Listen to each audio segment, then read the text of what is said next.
How's it going tonight, guys? Welcome back to another special episode of Super Friends. We have recently changed our name to the Dragon Ball Super Friends, so it's more Dragon Ball friendly. Right off the press. All right. I like it. I'm Ben tonight. I'm the Jake. And I'm Kevin. All right, guys, we're going to get right into it. I know that tonight we're going to cover the strategy of each color, and then hopefully we can get through at least one or two colors tonight. We're going to try to go over an overview of what each color does, the strategy of each color, our two top favorite cards, or one of each color, and then we're going to pick one card that we feel that's underrated or underplayed from that color. How about we do it as a whole for now? Like one as a whole thing? In the whole set, what's our underrated and overrated card? You just want to knock all those out right now? No. I'm just saying we only pick one card, not one card for each color for the overrated and underrated. Oh, okay. Okay. All right. So I'm going to turn the mic over to my boy Kevin for what he feels the red strategy is. So we're going to start off with the things with red tonight. All right. So I believe red is best played pretty aggressively just because you have Kappa to drain your life and do double strike right away. And then you want to set up for that. Get your opponent in the sweet spot, which I call the 2-drop, the 2 life. So you can play lightning fast hit and just steal a game. And if people aren't expecting that card by now, I don't know. I can attest to me being salty. NEC levels were indeed high when I got shot in the heart by the super rare hit. It was not a fun time, ladies and gentlemen. Yeah, not fun. You notice you never get in 2 life again if you plan on winning. It's like knob flashbacks every time I get to near 2 life. So it's yeah, but overall, I just feel red is an aggressive color, and I wish it had a little more control, but I don't know. For now, that's how I feel it's going, and with Champa, you get so many pluses. And I feel like that's the strategy you should probably go if you're doing disgusting. A red. So many plus especially ones. Mono red, for example. I think Champa works really well. Yes, I agree. What you feel about the color, Jake? For red as a whole? Yeah. I think that pretty much hits it on the nail. I think that red is generally going to be the aggro color. I also think that red has probably top tier cards of the game. You think so? The super rare for Vados is very good. She's not super rare. She's just a regular rare. Yeah, it's just a rare. That's just a rare? That's ridiculous. By herself, she creates an army. Yeah, Bewitching God Vados is... And all these cards are on live. And then you build a deck around her. That's pretty much what your strategy is. Yeah, Oh, sorry. I didn't mean to cut you off. But I do believe that if you're playing a red deck, especially mono, you should have the Frost package, the 3 and 4 drop, 4 of those, and 2 to 3 of the Bewitching Vados for a package, just because that play is so strong and it wins almost every game when she comes out, at least in my experience. What I imagine is that when she gets onto the field, the Goldberg's music hits on the background, and all I see is pain in my future. Yeah, it's such an overwhelming color. Oh, it's that card in general is just so overwhelming by itself. The ability to play cards generally for free. You're hitting her at least one time. You're getting 2 chances to hit with this card. And most of the time, you're going to hit double strikers, and you're going to add more pressure onto the board. I can't tell you how many times I've actually lost because Kevin was able to hit twice, or Kevin was able to hit once, and it was like a double striker on board. Sometimes you whiff, or you hit like the Winnie the Pooh. Well, I'll take that over nothing, though. Right. I mean, yeah, but at the same time, if I'm at 2 life and I have 1 mana open for a negate, you kind of want a double striker. Oh, of course. That makes sense. I always think of that in consideration when I'm attacking, because I know in my head if I don't hit a double striker and you have 1 negate left, it's tough times in Ridgemont High, according to my man Jake. I feel like they can turn very control quickly, though, once they get, like, the correct 2 cards. Because I know people are clamoring for that, like, promo Super Saiyan 3 Goku, which in my opinion, so good. It's a control card. It's exactly what it is. It buffs up all your dudes and then bounces back to the hand for a 5k combo drop at the end of turn. So I feel like once red does get those, like, 1 or maybe 2 or 3 extra cards, it could be considered a control color as well. I feel the Super Saiyan 3 Goku, the fact that you can return to your hand and use it, like, next turn or even that turn if you had 6 energy open. Well, no, sorry, it goes to the end of the turn. So when you play and bounce back to hand, that's a control part. But the fact that you give your whole squad plus 5k, I feel like that's very aggressive. Because That's what red like wants to do though, because if you're looking Yeah. at their spells, they have like Kaba's Awakening and stuff on top of that. Yeah, their general characteristic is gonna be manipulating stats. That's what you see a lot of in that color. And they like to As well. swarm the field, and they have just such burst damage. Yeah.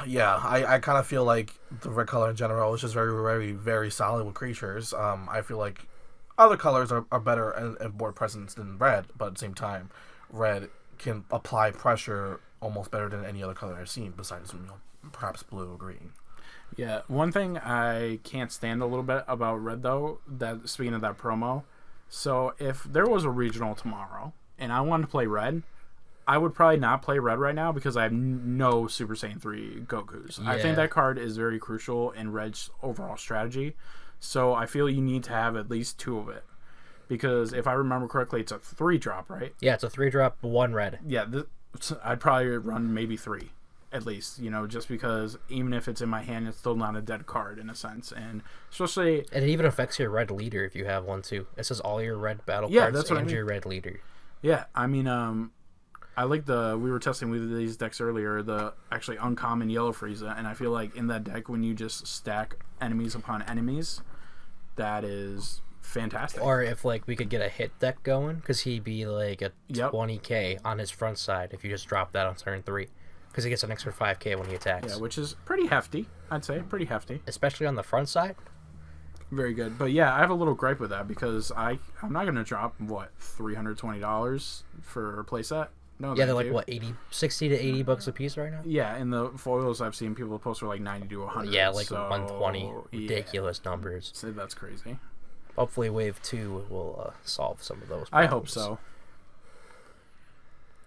Alright, so, now, did you guys say your favorite card of the color, or do you want to go underrated cards? We can do favorite cards. I mean, Of that color, yeah, sure. yeah. So, for me personally, my top 2 favorite cards would be Vados. Vados is very, very strong. What, the leader or the rare? The rare. The 5-drop rare. The 5-drop rare. She is disgusting. She pilots red into the strategy that we all want. And you play around her, and she rewards you big for playing around her. She's one of the big pluses in red, definitely. Especially if you have Champa, because you can discard a card to give her double strike, and then it's a wrap, honestly. It's like having a pseudo Whis on board. Yeah, it's ultra aggressive, and it advances your board state and puts pressure that no one has ever seen before, like in the game. Red, no one's seen that board advancement that quick the way red has done. I also like the Baby Kaba, the 1-drop. Yep. He reminds me of a very good Magic card called Goblin Guide. And he has so much pluses and so much value for an early game that it's just too much value. Like, if you're playing red, you have to play him.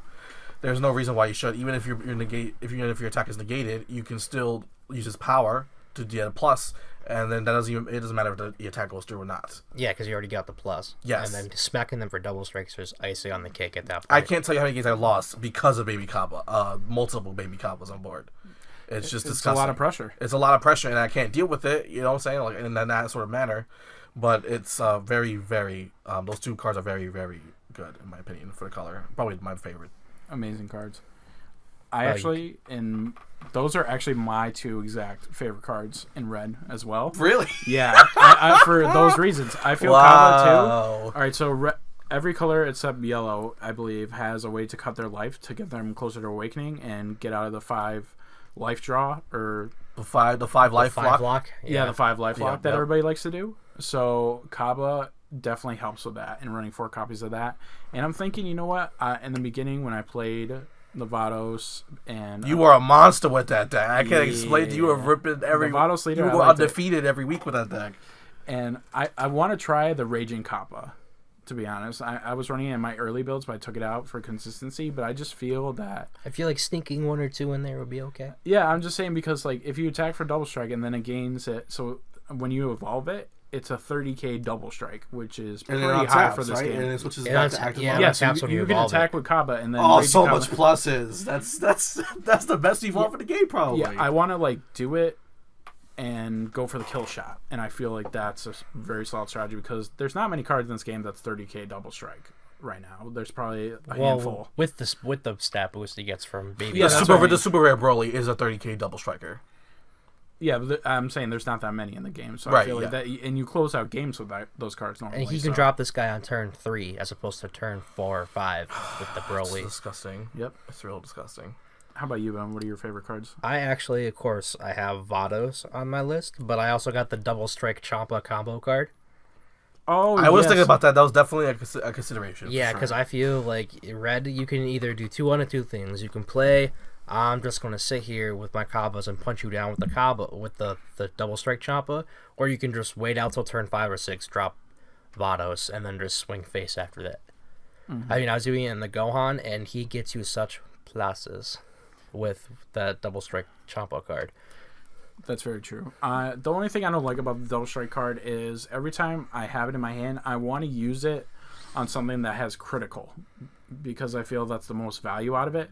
So I really won't necessarily give Double Strike just to a random person, a random battle card just for them to get 2 life. I'd rather either go for the kill shot or get full usage and get critical out of it. I totally agree with Kevin. That's generally one of my biggest issues with the card was that, I mean, the card is very good in those 2 scenarios, but everywhere else, it's kind of meh because you're giving your opponent 2 life. Yeah, 2 extra cards. We'll see if we get more Yeah. critical so we can get that strategy going. The critical next set. mechanic is very, very, very strong. I feel like that's top tier. Yeah, it's arguably broken in my opinion, just 'cause Especially when you give it to a leader. Yes, Yes. that's my point exactly. I was yeah, trying to I make. mean, if people are kind of clamoring for this mechanic to change, and even if it doesn't, I don't mind. But I do agree that it's really strong. It's really strong. I feel like all the mechanics, generally speaking, are pretty broken in their own sense and the way they abuse mechanics.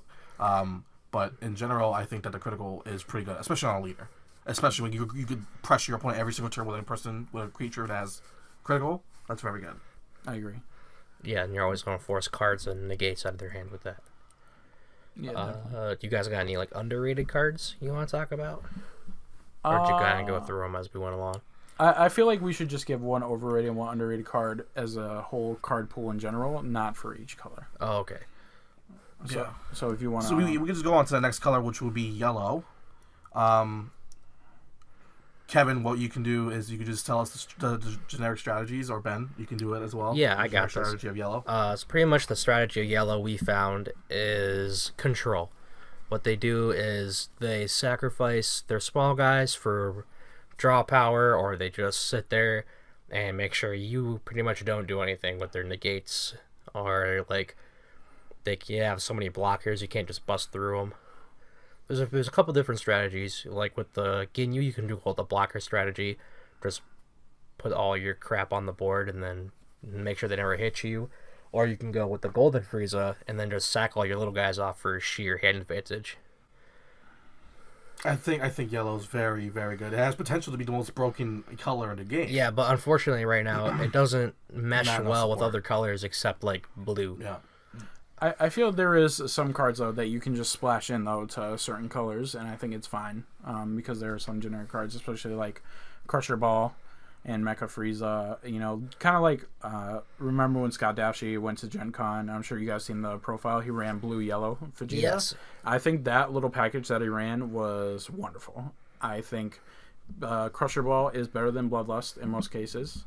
I mean, yeah, it sucks to It's get almost always live.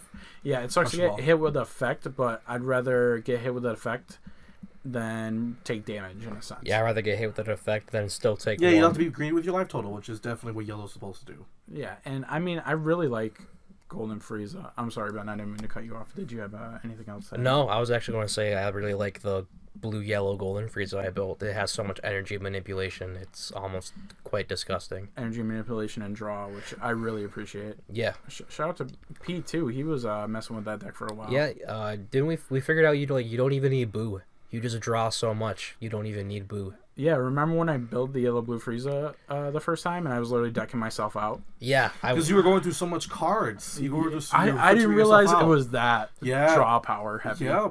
And I was hitting everything with the little baby Friezas, and I was And then getting to just, the Boos, and then the Whis. It's almost amazing to watch how you were able to do that. I didn't think that was possible. and then you can didn't just either. turn 4 or turn 6, you can just be Mega Frieza, swing, sack it off, untap 2. Mecha Frieza again, swing. Yeah. Yeah, it's a better starter Goku in my opinion. It's more optimal. Yes. I like it a lot. It's fun to play with, and I approve. I think it's a competitive deck on top of it. So for the color of yellow, what's your 2 favorite cards? All right, so I'm pretty sure this is going to be one for all of us. Mecha Frieza. Yeah. We all in agreement here. 100%. Mecha Frieza. I did not, unfortunately, put it in my top 2 list. It's because I didn't want to be basic. Listen, I love the card. It's like, so good. Yep. That's a nice Listen, pop. I'm not going to deny it. I'm not going to deny Mecha Frieza is very, very strong. Of course, it might be one of the best cards in the game. Honestly. Top consideration, yes. I agree. mean, just you the have fact that dual- you can crush your ball and then say bye to their battle card is amazing to me. And dual attack and double strike for the first turn it's played. Yeah, I mean, So Mecha Frieza is one for you. What about the second one? I think I gave it to Crusher Ball. so Actually. that combo. Yeah, I gave it to Crusher Ball. I did. And I think it's pretty explanatory at this point why we love Crusher Ball. Crusher Ball is very consistent. Yeah. And what it does, it hits every target, most targets at least. Bloodlust is a very strong ability. However, it doesn't hit multiple targets. Sometimes you'll second guess yourself, and be like, well, maybe I don't need to do it this one. Maybe he has a bigger threat or whatever. So, yeah, I've talked myself out of playing Bloodlust many times. I think because of self-doubt. I think too, people will look at Bloodlust versus Crush Ball and be like, no, Bloodlust is way better because it negates the skill. But if you're comparing those 2 cards right now, Bloodlust versus Crusher Ball, I'm taking Crusher Ball every time. Tempo is very strong in this game. Out-tempoing your opponent is very good. And plus, Crusher Ball can sometimes activate as a cold Bloodlust in a sense, because if they drop the 7-drop God Destruction Beers, you can just tap Crusher it. Ball it, and it gets tapped, so he can't use his effect It's anyway. a blowout. And It's then a you- and then you can drop make a Mecha Frieza. Exactly. Yeah, the Yeah, 1-2 punch right there. So exactly. these combos are just amazing in my opinion. yes. And I I love think it. I love people are synergy. sleeping on Crusher Ball versus Cold Bloodlust. You should absolutely play for Crusher Ball in pretty much every yellow deck, in my honest opinion. So Yeah. does the list actually look similar to yours, Kevin? The whole. Do you want me to talk about yellow strategy as a whole too, or do you want me to just go over the kind of the favorite cards right now? Favorite cards, and then we could just do one of every color. So the next one I could do an overview strategy. And then I got you. Okay. yeah. Well, for yellow, it's definitely Mecha Frieza is my favorite card, and I will give a special shout out to the promo Frieza, and also to Golden Frieza as a leader, just because they're really fun to play with. And I know promo Frieza. Promo Frieza. Your opponent doesn't have to pay for the cost of the battle card. But me, just gaining the advantage of knowing what's in their hand and mathematically knowing if I can kill them, I feel is super strong. We and didn't very even talk underrated. about that. And We then were it- talking and about this then- card earlier. And then it even plays the card in rest mode on top of it. So if you don't have a Mecha Frieza, you can just use the Frieza you just played to potentially kill it, because it's a 20k with double strike. Right. That's a pretty beefy Yeah, we talked body. about this card earlier, and what we did discuss was how you had the knowledge of your opponent's hand. We were just talking about the ability and what it does and how good it is, but we didn't really put into consideration like what seeing your opponent's hand is very good in this game. Yeah, I mean, honestly, if they had 2 life left, I would definitely, Mecha Frieza is definitely the promo Frieza is definitely an option, pending they don't have any negates, because you can't play those obviously. But I mean, just to see their hand and know future knowledge, even if you can't win that turn, maybe next turn you can know what their plays are gonna be. Yeah, and he still puts on considerable pressure with his double strike and 20k body. So that was your top 2. Yep. That's pretty much there for me. Okay. How about you, Jake? For me, Crusher Ball is number 1. Crusher Ball is okay. the MVP I'm of yellow. seeing a trend here. Yes, I guess we all could witness greatness. We can all, take out greatness right. from a pile of needles or whatever the saying is. A needle in a haystack. There you go. A needle in a haystack. There you right. go. Okay. And then Frieza's Call I put as number 2. That was definitely in my head when I was thinking about it. I think you have to take into consideration how powerful this card is, because I could do it different strategies. The obvious choice would be the combo-oriented strategy, which would be to fetch Frieza, Baby Frieza. Frieza, and it'll lay it to rest mode. However, you will still get the ability since it entered the battlefield. And then depending on how consistent your deck is, you'll probably will get a plus off of it. So you replaced your Frieza, you've placed the card slot in your Frieza's Call, and then you advance your board state for 1 mana. Yep, and then if you're playing Golden Frieza, you just sack it off, untap the mana you played anyway, draw a card, and then play the other Baby Frieza you just searched out. Yep, and that's the combo wombo town that we're talking about here. Yeah, I think that's actually one of the best first turn plays, if not the It best has turn- to be the best. first play in the I think game. it is the best first. How do you in the feel game about play. people using it to play Burger, though? I agree with the aggro matchup, especially if they're doing some type of Ginyu package as well. Yeah, that's viable for sure. Yeah, that is definitely especially in the viable. early stages of the game. In the late stages, not so much. But, Right. because it's Yeah. only 10k, but Yeah, exactly. it's still a Yeah, body on yeah. the board. I think Frieza's Call is very good. I think Frieza's Call enables a lot of combos in yellow. Without the Frieza's Call, you wouldn't see the combo with Frieza, with Golden Frieza. No, yeah. You So deck the in Frieza's and Call draw is the cards. first initiation of that. So I feel like Frieza's Call deserves a shout out, definitely, for that combo. Okay. So the next color we can talk about is green. Jake, why don't you take that away? Honestly, green is probably the color I played most, so I kind of feel poetic justice, if you will, if I got this color. Green, I think that green is very aggressive towards players' hands. Ironically enough, I feel like there's a lot of discard outlets, that manipulation of hands, manipulation of life deck, while also advancing your board state. I think green has the total package. You have the super rare Gotenks that you tap 5 and on tap 2 and it replaces itself. You're playing a 25k double striker for 3, essentially. So there's Temple there. There's the Furious Yell Vegeta that, takes the top card of their life deck and puts it into the drop area. You KO a card, any card. And we all know the special move called the Jake Special. The Jake special. Yeah, I'm on 5 life and I draw the Furious Yell Vegeta and I play it and I awaken. So I get like double pluses off everything. So good. It's so much good value. It really is. I think green is also very good at the advancement of board states and just stats in general. Like there's a lot of double strikers that threaten in green. The Broly package in green, I feel like, is one of the best packages throughout DBS so far. Is the color of Broly. You could literally play a mono green Broly deck and smash face every single week, and it's the best deck in the format, in my opinion. I also agree with that sentiment, as you guys know. I mean, I can't really argue that. You really can. It affects every single deck I have played against. I always have. Every time I play the game, I don't feel like I'm behind when I'm playing Broly. Yeah, I mean, you could definitely. I definitely mean you can argue it, but I just, in my opinion, I can't argue that Broly is the best deck.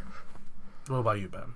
I feel like you kind of hit it on the head. They also have a lot of field destruction that you didn't talk about through. Yeah, the super rare Goku card. I think that's very good. They have the super rare Goku, then they have the 4-drop counter Vegeta that kills a card.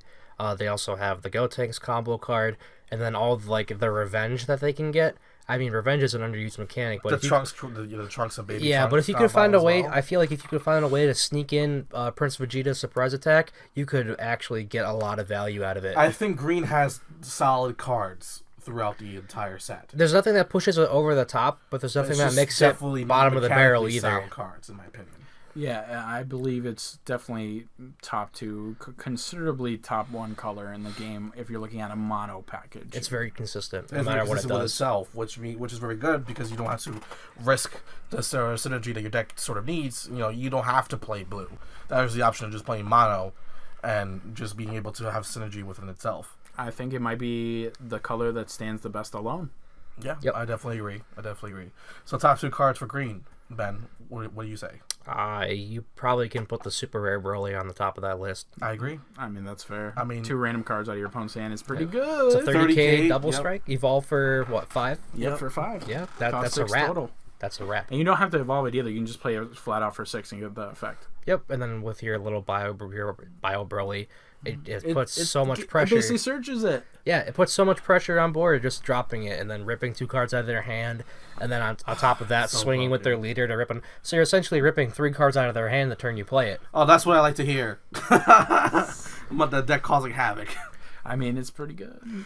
So the Super Rare Broly, we all definitely agree. I think the general community would agree with that one, top 2. Yeah, I'm sure a lot of people like that card for sure. And what's your other one, Ben? My other decent card for green, I think I gave it to Furious Yell Vegeta. That's a good one. Yeah, because the Jake Special's real. You hear that, kids? It's not a fake. It's not a myth. Oh, It's the real thing. That's a trademark. Yeah. Yep, confirmed. Copyright. It's just so much value. 20k body, double strike, kills a card for sacking a life. I mean, It's value town. yeah, it just gets that stupid Value beer town. softboard. Value town, definitely. I mean, I like that it has no restriction. That makes me happy about it because if it had a restriction, I'd feel like it'd be pretty underwhelming. It's just a well-rounded card, period. Yeah, Just like the color in all in general. exactly a 4-drop, and it cuts your life, which I'm a fan of in this game if it gets you closer to awakening. Yeah. So Kevin, top 2 cards in green. The Super Rare Broly is definitely on that list for me, as everybody knows and can probably guess. But Super Saiyan Gotenks, the 5-drop where you untap 2 energy and draw a card, is even higher for me. It's actually one of my favorite cards in the game. Gotenks, the Super Rare Gotenks. Yeah, I feel a lot of people are underrating like green as a splash package because everybody's like, oh, blue has all this draw.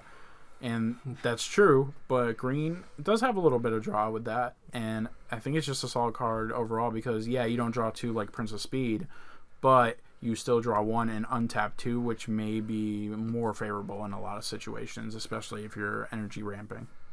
No, I absolutely agree with you. Ironically, your list is going to be the same as mine. Oh, look at that. So mine would be the Super Rare Broly. I mean, I don't want to, repeat the same thing over and over and over again, but I feel like we should stress how good a Super Rare Broly card actually is. When I play the Broly deck, when I get to cast the Super Rare Broly, my opponent either should be at 2 cards, or they're at 4 cards if they're filtering and drawing cards a lot throughout their entire deck. That's when I generally play it. And at that time, if I'm ahead, I'm going to be winning the game after that. Because by the time I turn 5, turn 6, I probably discarded almost 8 cards out of your hand within the entire game. If I'm on curve, which is definitely ridiculous. Yeah, It's a 30k double striker. So if I'm raiding either your negates or I'm raiding your combo pieces, that will help you out of the situation that you're about to be in with the Super Rare Broly. And the way we do it is that we have the opponent shuffle their hand, lay it down face flat, and then the player who played the Super Rare Broly will have to pick manually what card, and then the card will get revealed, and then that's how we do it. Well, I generally hit negates. I mean, you do it that way, but in tournament for sure, I would like have. It's probably be the die roll. Probably. Yeah, I would do a die roll depending on how many cards in your hand. Like if you have 6, you do 1, 2, 3, 4, 5, 6, or like less than that, you can do 1, 2, 3, 4, or whatever, and so on.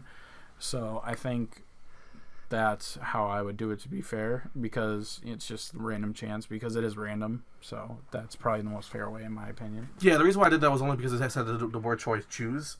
So that's why I feel like it's not randomized if it says choose 2 random cards. Well, it is random cards. No, never mind. It's just the way the stuff said actually was. Like you choose. So I was like, well, I could choose 2 random manually, not having to leave it to chance. I mean, if that makes any sense. I know, I understand what you're saying, but I feel like that's an oxymoron. Yeah, exactly. So yeah. I mean, it is what it is, I guess. As long as it's 2 random cards, that's all that matters. And then the second card was Super Saiyan Gotenks. I think that if you get to evolve for 4 mana for double green, I feel like that is the most underrated evolve card in the damn game. It works without evolve, and it works with evolve, and it's the most disgusting card in green. Every time I play it, I feel happy. I feel like rainbows are happening behind me. I feel like I'm eating a bowl, some Lucky Charms. A bowl of Lucky Charms, and I feel like, I just, I don't know. You just feel good. You just feel like you ate like I don't know, a cake or something, and you just feel good. Yeah. Consequently, green also has one of my favorite underplayed cards right now. Really? Yeah. Speaking of underplayed cards, let's we have one more color. I'm sorry. Yeah, we have one more color. It's gonna be blue. So Ben, would you like to take over blue? Yeah. I'd say blue strategy is 2 things. You have ramp and 3 things: ramp, draw, energy manipulation. So depending on what your strategy is, with say the Beerus deck coming out, you're kind of just like sitting there, just ramping every turn. You're not really doing much. You're only attacking when it benefits you and like degrading their board state to a place of unplayability. Or if you're going with the Goku, most people will run the Goku package in it, so you can have all that energy to just keep playing your Goku evolves all game.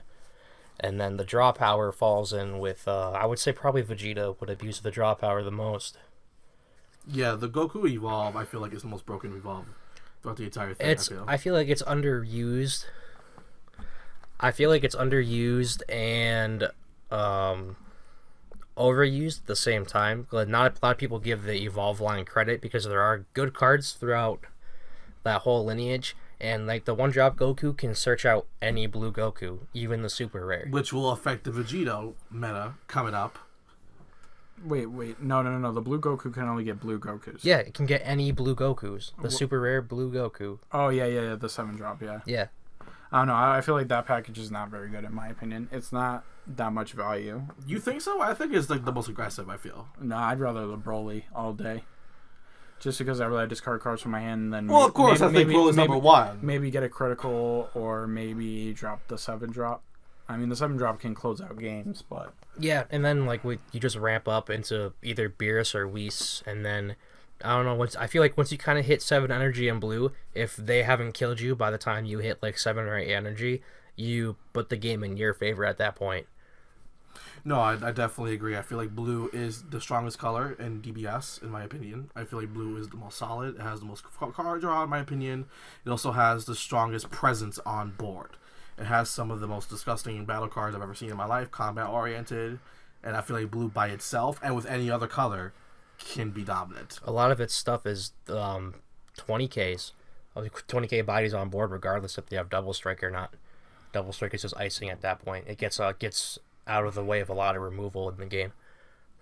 Vegeta is a 3-drop 20K, which is nice. Yeah, and you can just play the other one with critical if you feel froggy. When it comes to blue, I don't think it's the best color mono-wise because I think green holds that title, but if we're talking splashable, it's easily blue. Just because I feel like they have a bunch of generic cards that are good, not necessarily working well with just itself, but with other colors as well. It's like that friend that you never see, but once you see him again, like you just felt like you never fell apart. Yeah, that's what blue is to me. I guess that's a fair assumption. He's like, I don't know if any of you know what Magic terms is. I feel like blue is like the hug deck color of Dragon Ball Z. No, I know what you're saying. I know what the hug deck pretty much benefits everyone, and it just... Yeah, I think mono blue is not that strong though, in my opinion. Besides the Beerus deck. You play blue a lot, Kevin. I splash blue. I'm kind of surprised. I splash blue a lot. It's not strong singularly unless you're playing Beerus, in my opinion, as well. Yeah, the Beerus Whis ramp. Josh Cruz knows all about that. So shout out to Josh. Slow clap. Shout out to Josh. So top 2 cards, Ben. I have to say the negate is number 1. Negate. It is arguably the best negate in the game because in essence it's free. Yep, yeah. I agree. So it's a free negate. If you have 1 energy open with 4 negates in your hand, all 4 of those negates are live. Exactly, and then you can use it as a 10K combo piece later. So it's basically it's a free card. It might as well just say 0 mana at the top. I guess, yeah. Actually, it'd be worse if it said that. It definitely would be worse. No, it wouldn't be worse. It'd be literally the same thing. Yeah, exactly. And then I would have to say give the second slot to the super rare Beerus. He's just... there's a reason why he's called the General of Destruction. I'm just going to leave it at that. Yeah, he is the Goldberg of blue. He is amazing. I would actually say I have 2 favorite cards of blue, and the 7-drop Beerus is definitely one of them, just because if my opponent's not paying attention to how many cards are in their hand... and he gives you the sneak. Yeah, I'm just like, oh, you have 1 card or less in hand? Well, that's a shame, so you just lose now. Mm-hmm. And triple attack is icing. I don't think he even needs that. Yeah, the triple strike is just kind of nutty. I have so many flashbacks when it comes to Beerus. I swear. Yeah, me top taking Beerus on you is always a good time. You know what? I have one word to say to you. Teach. You gotta teach. But I have another card in blue that is my favorite, and I think a lot of people are not gonna agree necessarily that it's a favorite. But Resolve of Training, to me, MVP low is wow, amazing. Yeah, I was thinking about that for my list as well. You pay for amazing. 1. Yeah, you awaken for 1, which no other card in the game does. What card does that? Like, are they trying to make a cycle? Probably not. They just have blue have the most broken card in the game, pretty much. I mean, like, I'm glad that it's 5 energy though, because you have to do it by at least turn. Well, if you're blue, like turn 3. Turn 4. Turn 3 or 4. Yeah, 3 or 4. But generally like 5 if you don't have any energy ramp. So I feel that card is just amazing, especially if they're trying to stall you. It's the best card in the game to get stalled with because you can awaken at 8 if your opponent never attacked, and they're silly if that's the case. And then you're just going to gain an obscene amount of hand advantage on them just for doing nothing. And you can take a bunch of damage, so you can kind of live recklessly if so entails. Yeah. No, yeah, I definitely agree. For my type 2, I had the Super Saiyan Son Goku, okay, overflowing, the 4 mana double blue 15k critical that states that if you have 5 or more energy, you get plus 10k On your turn, yep. on your turn. I feel like this card is probably the best uncommon I've ever seen in this game. Best uncommon. Wow. I'm thinking about like combat wise. I feel like that card by itself gives me so much headache because it's a 25k critical that you almost can never let allow happen, right? Like you can't let someone hit you with critical. It just can't happen. You need to have the most optimal card draw for your life. You need all of it. You can't just like, oh, well, I can leave just one or like leave two. Like the draw could be something good. Like for critical, for me, it sucks when I hit a Kid Trunks off the critical and I have to put it in the drop area. That hurts. That's one of the worst feelings in this That's game, one of the honestly. worst feeling in the game, and I feel like critical is a very dominant mechanic, and I feel like getting 5 energy in blue is just very easy. It's a very aggro card, and if you're looking for aggro in blue, this card is very, very, very good for you. So it's definitely a 4 of in my opinion. Yeah, Goku's the 4-drop. It just puts so much pressure making 25k critical. It's like your opponent minimum has to get rid of 2 cards in their hand to stop this attack. And then on every single turn. Yeah. And then on your opponent's turn, it takes the heat off your life because they're going to try to do everything in their power to kill it after you attack. It's a 50. Yeah, it's like you're wasting your time. It's like almost an insult, right? Like it becomes back to 50k, so you're just gonna kill a 50k for no reason. Hey man, I'm just saying I don't want that on the board. Especially my life getting a little no. Yeah, I've always thought about going into blue. I haven't went into blue officially just yet, but I feel like once I do, I'm definitely gonna play a 4 of this card. Yeah, I do go back and forth with it. If it's in mono, I definitely add it, but if it's not, then, I'm just kind of like back and forth with it because sometimes I like it, but then a lot of times I'll draw it before I have 5 energy, and then it's just a meh card. So. The second card that I chose was Mighty Striker Gohan. That's a 4-drop. The 4-drop 25k. Double strike, right? Yeah, for 1 blue, mind you. 1 blue, not 2, not 3. 1 blue, but ladies and gentlemen. Blue's not splashable, though, right, Jake? Please. Are you sick over here, Kevin? I could be sick. You're sick. The card, obviously, very good for many reasons. Number 1, it's 1 blue, ladies and gentlemen. 1 blue. This is not a typo. 1 blue. 4 mana, 25k double striker for 4 blue. For 4 colorless and 1 blue. And this card is just phenomenal. I think that when I first started playing DBS, this card was actually the boogeyman of our little group. Because when we used to play demo decks? Yeah, Yes. the demo decks. Remember that? We had like, no card customization. The set that maybe came out, so all we had was the demo decks. And this card was the boogeyman of the fucking game. Yeah, he was the kill shot every time. Yeah, he was pretty much just like, what are you going to do about it? Yeah, 25k. What you doing, boy? Nothing. Oh, it was like when that was our Goldberg. Back then. The dominance. I was like, oh no. Papa? Yeah. Man. And then you had 2 on board, and it's just like, well, you got the negates. Nope, you lose. Fact. Okay, game 2. All right. Yeah, scoop it up. Pack it up. What about you, Ben? What are your favorite cards? In blue, I said them. Oh, I apologize. You said Beerus, right? It was Beerus and then the negate. The negate. Yep. Sorry, lost track of time a little bit over here. Yeah, we've been talking for 37 minutes, not 38 minutes now. We talk a lot now. Yeah. I don't mind it. It makes us feel more comfortable. You want to bring out our underrated cards? Oh, yeah, the underrated card we feel our most underrated cards of the game currently, right now, set 1. Period. Yeah. So who's going first, me? Yeah, Jake, go ahead. Take it off. Take the floor. Bud. Underrated, I feel, is the overflowing Son Goku.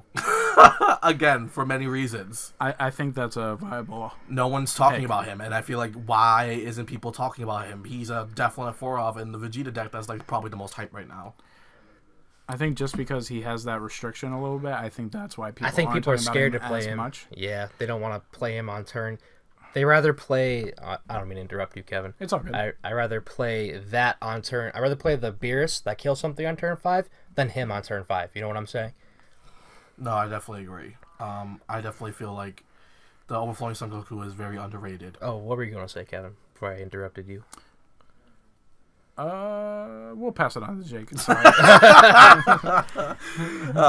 The underrated is overflowing Son Goku. My most overrated card is the Beerus Leader.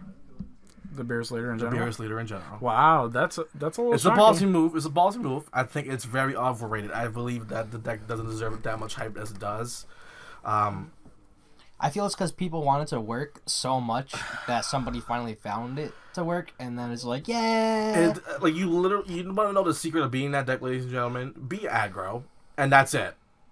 I think you're making it a lot easier than it actually is. Yeah, No, it no, no. also lot helps easier. when you're ripping I'm cards gonna out of be their honest. hand No, every I'm gonna turn. be honest. I'm gonna be honest for a second. I feel like I played it with the Ginyu Force as well, and once I was aggro with the combo pieces, like when I was gathering and when I was popping off with the Ginyu power, the deck falls apart.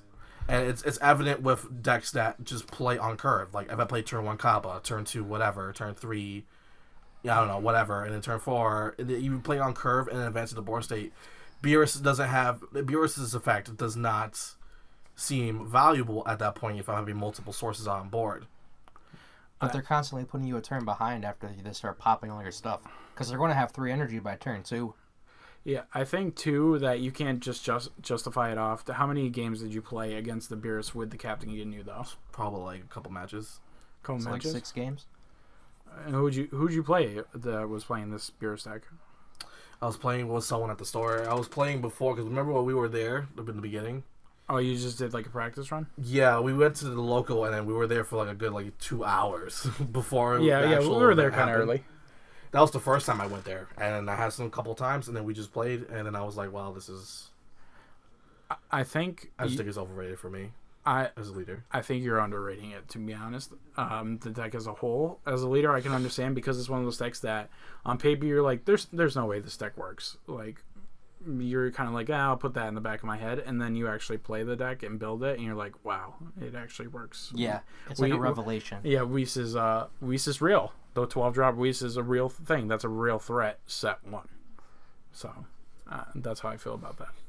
So, what about you, Kevin? Overrated, underrated? Okay, so underrated, I have the whole concept of how everyone hypes on Prince of Speed for the drawing 2 cards.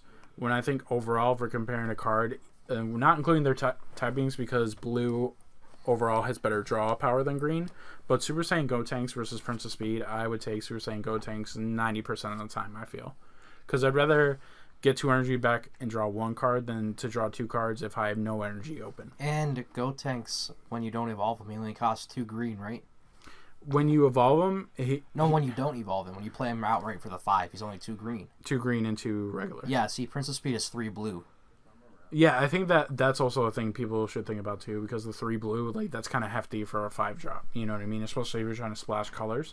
And mono, it doesn't matter, but if you're splashing colors, 3 actually, it matters once in a while. It comes up in my matches, and I'm like, well, I guess I got to play this as energy, even though I don't really want to, because I want the Prince of Speed. Yeah, draw. I found if I'm not playing mono blue, Prince of Speed is always the first thing to get cut. That's always for me. Yeah, I mean, I wouldn't play 4 in a splash deck, like a dual color, but I would definitely, play a couple copies in there just for the spice, you know what I mean? Yeah. When it comes to overrated, I think the Jocko card, the combo piece that returns a combo card to your opponent's hand, is overrated. I understand why people like it because it's a great defensive card, one of the best defensive cards in the game, but on offense, it's kind of trash, in my opinion. I mean, it doesn't do anything. It's just a combo piece, and I like my cards to be good on both turns, or if they're going to be just I don't want good to on have one my turn. card with an if attached to it. Yeah, if it's going to be good on just one turn, it better be damn good on that one turn. And It Jocko, better swing the whole game, which it kind of does. But I mean, it can definitely help you in clutch situations, but I feel I've only seen people like win games because of that once or twice since I started playing. yeah, So, I mean, I definitely did try it, and I don't mind it, but I would sideboard it if anything, if I felt like my opponent was doing really aggro, because aggro decks tend to waste their cards right away. a strong sideboard card, Right. not main deck worthy. Exactly. So that's how I feel about those 2 cards. I do believe Jocko's overrated. I definitely agree 100%. I agree with you with your overrated, underrated. So I feel like that's a pretty solid list. Yeah, a lot of people are claiming like Jocko's a staple, and I think that's hilarious a little bit. I feel like those combo cards are all just player preference at that point. Yeah, that's how I feel about them exactly. Player preference is a great terminology for that. Yeah. So what about you, Ben? Underrated and most overrated? Underrated? I feel the most underrated card in the whole game is Prince Vegeta Surprise Attack. Overrated? King Vegeta Surprise I Attack. agree with you. I most- think the that was most- the most overrated card in green, in my opinion. No, underrated. Oh, underrated. I'm sorry. Oh, I spoke wow. I spoke too soon. King, Woo! King Vegeta Surprise I just Attack got in green. exposed. It's never played because people like the card takes a little bit of a commitment to it, and people are afraid to do that. I feel because they don't want to have a setup just for a payoff like that.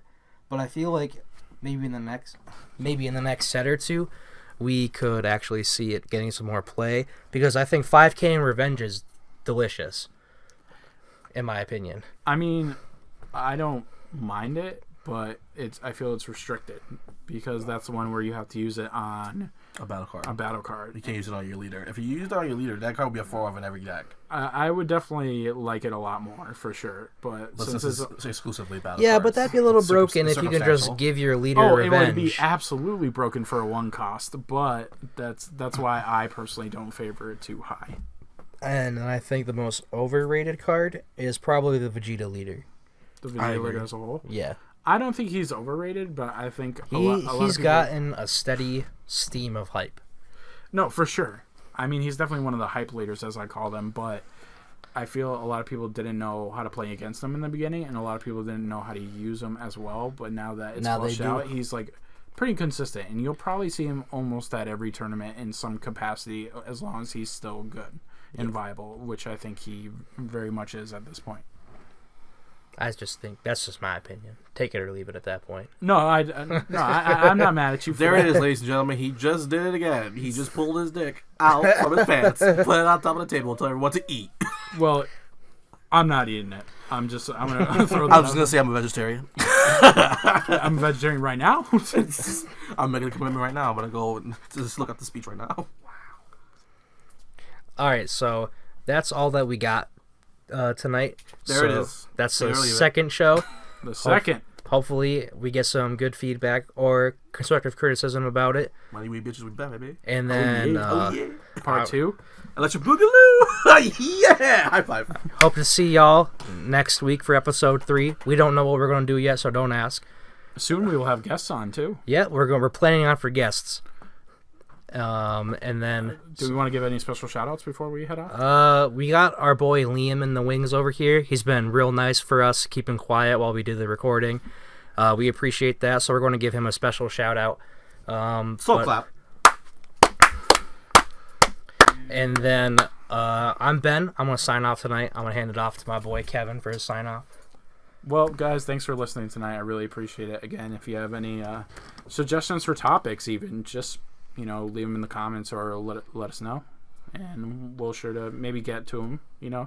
Let us know what you want, because I think that when it comes to like everyone getting satisfied like that, I feel like then it would just be a win-win situation for everyone. Yeah, and I definitely think that there's a few YouTubers out there and another podcast, the Bearded Collectibles podcast. Shout out to them. And I think there might be one more podcast, but I can't remember. The name of right now. We just want the community to blossom. We don't care. We're not all about that drama life, YouTube drama life, or whatever. Yeah, we just want the community to grow and be something. We just want to put out decent content for the people. The people. And we're the Dragon Ball Super Friends, but Jake, take us away for the This final is cut. the sweet Jake signing off now.